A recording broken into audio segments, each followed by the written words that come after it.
Ocorre que houve uma reforma, né, política que reduziu o prazo das campanhas eleitorais, mas não foi adequado o processo de registro de candidaturas, né?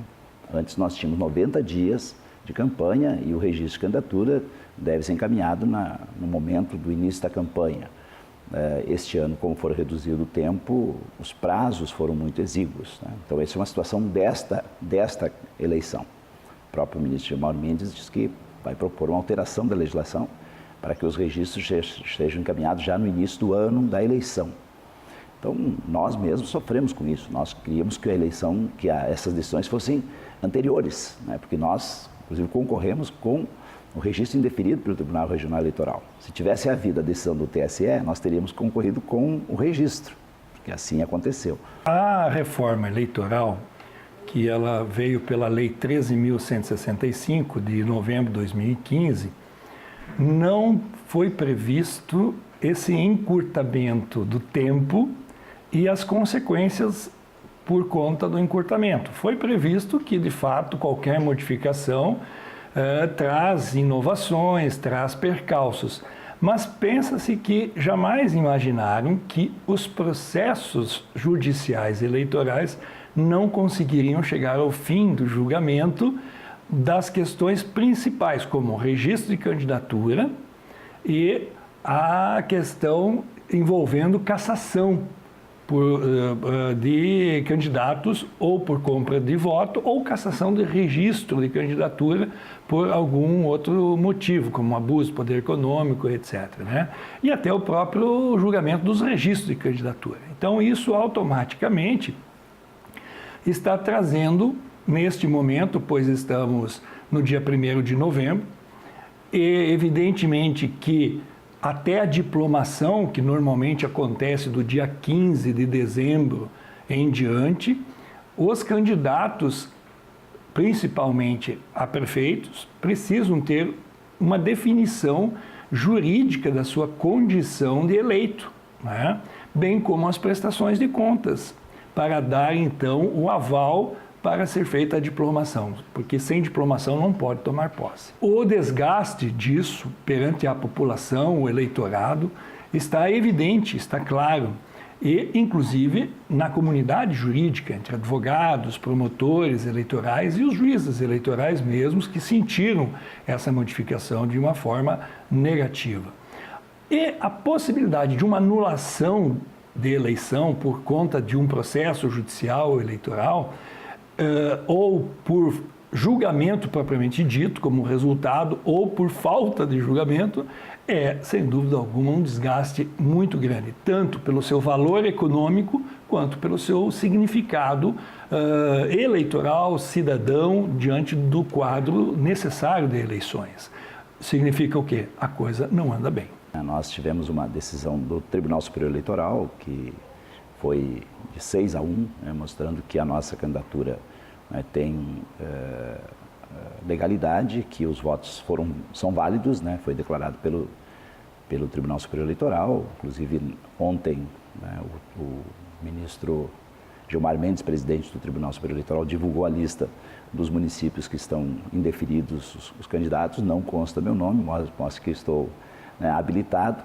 É natural que o Ministério Público Eleitoral busque, né, sempre, né, criar, né, tensões, né, ou questionamentos, né, sobre determinadas atitudes, né, daqueles que exercem cargos públicos. Faz parte, o Ministério Público para isso existe. Eu tenho um processo que trata de contratos emergenciais de professores, médicos, no período que fui prefeito, né, com leis autorizativas.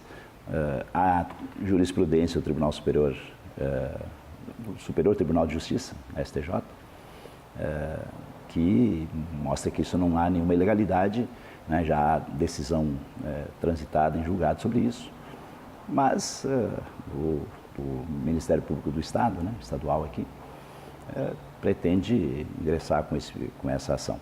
Nós estamos, né, através do nosso advogado, tomando as medidas para sanar esse problema. Acho que não vai haver problema, vamos ser diplomados dia 19 e vamos assumir no dia 1º de janeiro. Nós imaginamos o transtorno de uma eleição anulada para a população em geral, ter aqui novamente as urnas, escolher novamente seu candidato. Vemos o transtorno para a justiça eleitoral, que tem que organizar e gastar com isso. Mas poucas vezes imaginamos que isso pode ser uma estratégia de um candidato que não está muito bem com a sua ficha. E poderá criar aí um desgaste financeiro, especialmente, para o seu adversário mais forte. Imagina o que poderá acontecer se uma eleição é anulada por conta de que o primeiro colocado vai ser cassado o seu registro ou o seu mandato. Aquele que disputou com ele, na boa fé, gastou recursos financeiros enormemente para estar no primeiro pleito.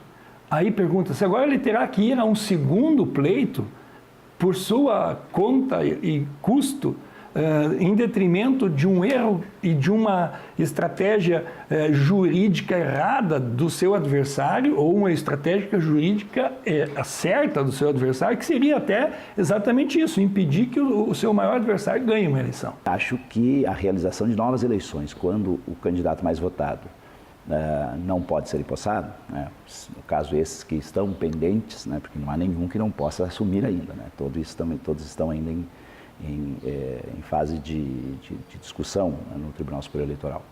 Acho que é o melhor, né? Não acho que haja desgaste na população. Acho que a democracia ela precisa, né, de debate e precisa de soluções razoáveis, né? Não é razoável que aquele que não foi escolhido, preferido pela população, seja o prefeito por 4 anos. Muito melhor que haja nova eleição se o primeiro não, né, puder assumir. Acho que uma nova eleição, nos casos em que for pertinente, é adequado.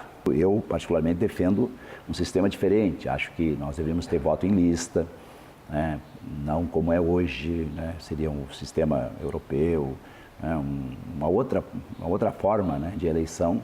E também acho que nós deveríamos ter financiamento público de campanha, né? Parece ser mais caro, mas acaba sendo muito mais barato. Com essa reforma, tem que pensar esses detalhes. E aí, concluo o raciocínio dizendo o seguinte, é necessário sim repensar esse direito amplo do cidadão com problemas e condenações judiciais, principalmente por improbidade administrativa, se eles realmente devem ter esse direito assegurado de participar, em detrimento dos terceiros de boa-fé que têm ficha limpa. Porque na equação entre o ficha suja e o ficha limpa, a proteção teria que ser desmedida. Não tem como ser equânime na proteção do ficha suja com processo de condenação, já pelo menos em 2º grau, frente a um candidato que não tem nenhum processo. Essas discussões, elas são garantias constitucionais. E aí, o que nós podemos dizer? A insegurança que isso causa é porque nós temos um sistema, talvez, tanto da justiça comum quanto da justiça eleitoral, muito lento. E a lentidão está atrelada à quantidade de processos e à eficiência do judiciário brasileiro, que é uma questão a ser enfrentada, evidentemente, por toda a sociedade.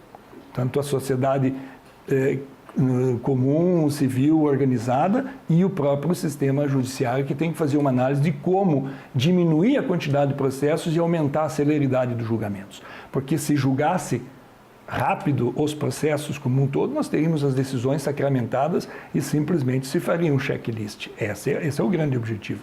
Mas enquanto isso não acontece, nós também não podemos penalizar o candidato que tem esse direito que a Constituição lhe garante. Quando se diz, esse candidato teve o seu registro indeferido pelo juiz, não votem nele. E aí, chegando próximo da eleição, o Tribunal Regional define e defere a candidatura dele.